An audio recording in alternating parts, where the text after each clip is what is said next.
کہ کہاں تو امام احمد ابن حنبل کے پاس کھانے کو کچھ نہیں تھا، کوڑے برس رہے تھے، اور کہاں ہر روز اشرفیہ آ رہی ہیں۔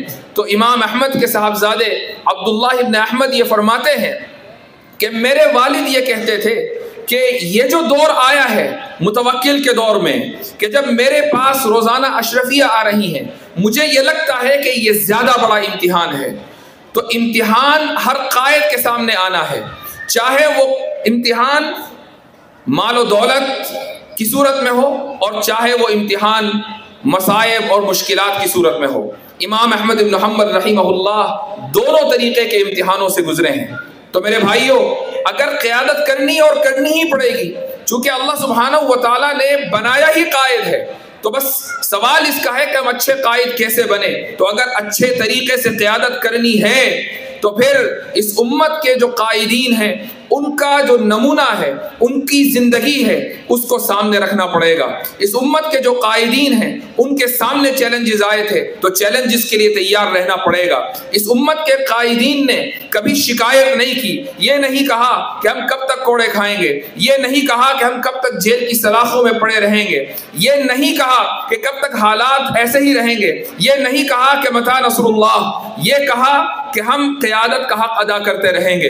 اللہ رب العزت نے جو ذمہ داری ہمیں دی ہے اس ذمہ داری کو ادا کرتے رہیں گے، اور آخرت میں اللہ سبحانہ و تعالیٰ کے سامنے اس طریقے سے پیش ہوں گے کہ اللہ رب العزت ہم سے خوش ہوگا اور ہم سے راضی ہوگا۔ جب ذہن میں ہر نوجوان کے یہ ہو کہ مجھے عزم مصمم کر لینا ہے، خواہ میرے راستے میں کتنے ہی روڑے کیوں نہ آئیں، مجھے عزم مصمم کر لینا ہے، چاہے دروازے کتنے ہی بند کیوں نہ ہو، مجھے عزم مصمم کر لینا ہے، چاہے مجھے راستہ نہ نظر آ رہا ہو اور ہر طرف گھٹا ٹوپ اندھیر ہو، اس کے باوجود میں عزم مصمم کرتا ہوں، تو یہ دعویٰ ہے، یہ یقین ہے کہ کچھ دنوں کے بعد راستے کھلیں گے، رہنمائی ملے گی، منزل نظر آئے گی، لیکن یہ ضروری ہے کہ وہ عزم مصمم کرے۔ اسی کو اللہ سبحانہ و تعالیٰ فرماتا ہے کہ وَرَبَطْنَا عَلَى قُلُوبِهِمْ۔ تیسری جو اہم ہدایت ہے اور اس کا تعلق ہمارے دور سے ہے، وہ یہ ہے کہ میرے بھائیوں، یہ دور مادیت پرستی کا دور ہے، اور جب ہم مادیت پرستی کی بات کرتے ہیں تو اس کا مطلب یہ ہوتا ہے کہ ہم اپنا تعلق روحانیت سے ختم کر کے اس دنیا ہی کو اصل الاصول مان لیں، اس دنیا کی ترقی کو ہی اپنا مقصد تسلیم کر لیں۔ یہ یاد رکھیے کہ دنیا ہماری خادم ہے، لیکن جب خادم کو مخدوم کا درجہ دیا جانے لگے تو پھر وہ خادم خدمت نہیں کرتا، بلکہ وہ جس نے اس کو مخدوم بنایا ہے وہ اس کی خدمت کرنے لگتا ہے۔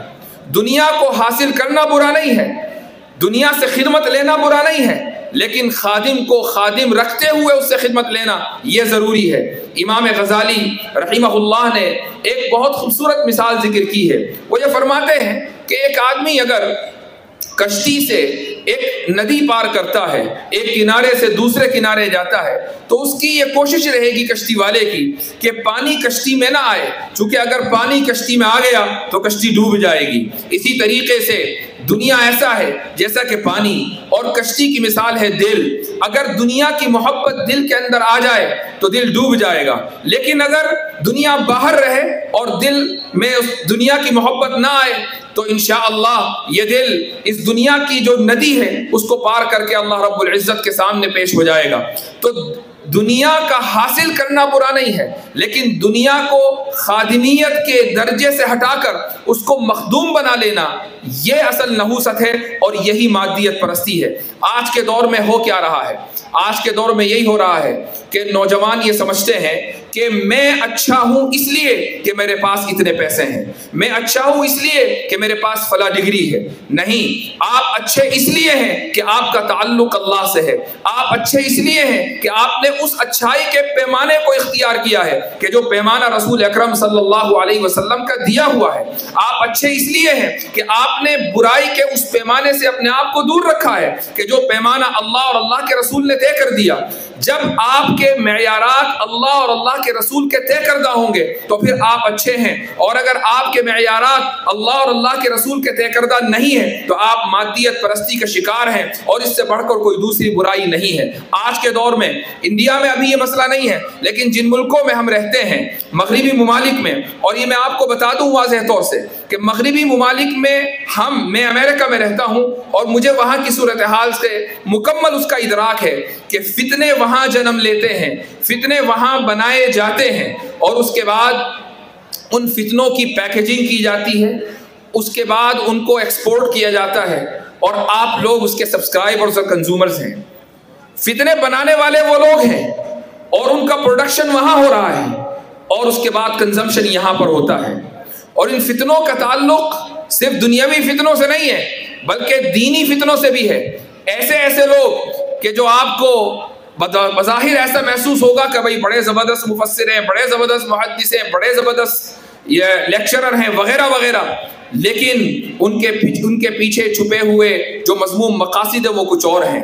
یہ سارے وہ لوگ ہیں جو مغربی ممالک میں بیٹھے ہوئے ہیں, اور یہ دین کو بدل کر دین کے اندر تحریف کر کے وہاں سے دین کو ایکسپورٹ کرتے ہیں, اور آپ اس محرف دین کو سبسکرائب کرتے ہیں, کنزیومر بنتے ہیں. تو میرے بھائیوں, یہ ضروری ہے کہ آپ اس مادیت پرستی کے جال سے نکلیں اور روحانیت سے اپنا رشتہ جوڑیں. روحانیت ایک ایسی چیز ہے کہ جس کو شاید ہماری قوم نے بھلا دیا ہے.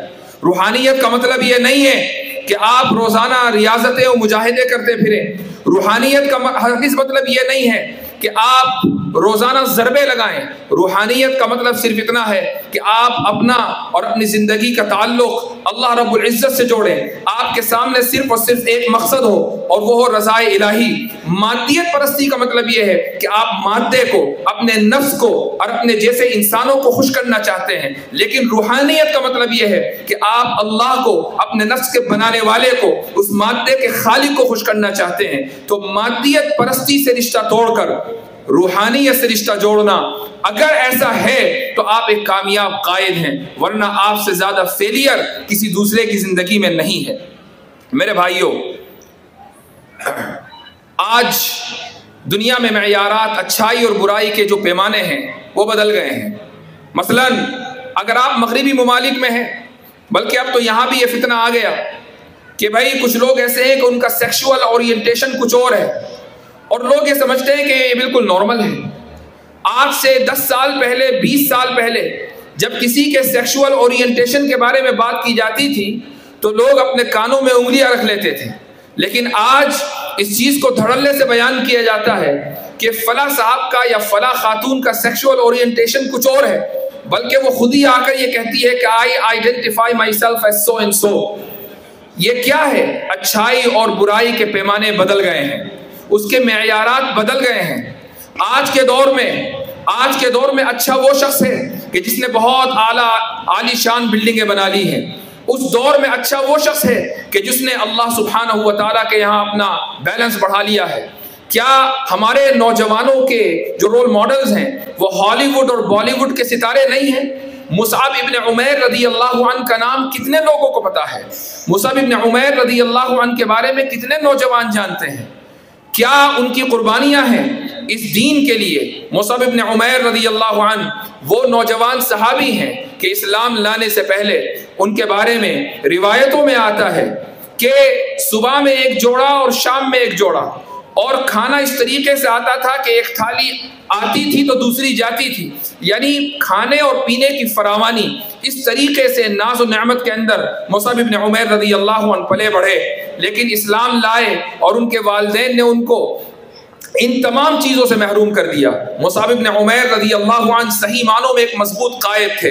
ان کا دل اللہ سبحانہ و تعالیٰ نے جما دیا تھا, ان کے اندر عزم مصمم تھا. انہوں نے اپنے والدین کے سامنے یہ کہا کہ ربی رب السماوات والارض, کہ میرا رب آسمانوں اور زمین کا رب ہے, میں کبھی بھی کسی کے دوسرے کے سامنے سر نہیں جھکاؤں گا, میں سر جھکاؤں گا تو اللہ رب العزت کے سامنے جھکاؤں گا. والدین نے ان تمام نعمتوں سے, ناز و نخروں سے مصعب ابن عمیر رضی اللہ عنہ کو محروم کر دیا.